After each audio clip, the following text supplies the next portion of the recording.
Welcome back foodie আফতা পেজে। তো আজকে চলে আসছি একটা মজার জিনিস শেয়ার করতে। যদিও কালকে ঈদ, তো সেই উপলক্ষে আমাদের রুমমেটে বড় ভাই ইতিমধ্যে অনেক অনেক মাংস নিয়েছে রান্না করার জন্য ঈদ উপলক্ষে।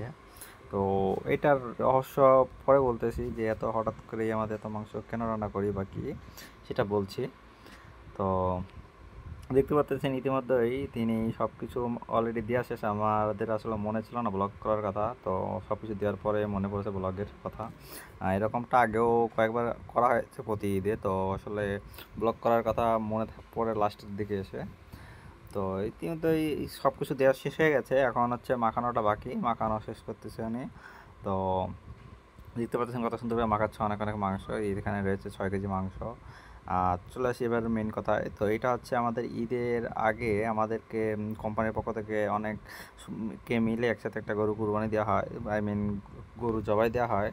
তো সেইখান থেকে সেই মাংসটা সবার যার যার ভাগ জেনে আমরা এইভাবে ঈদের আগের দিন অথবা ঈদের দিন রান্না করি।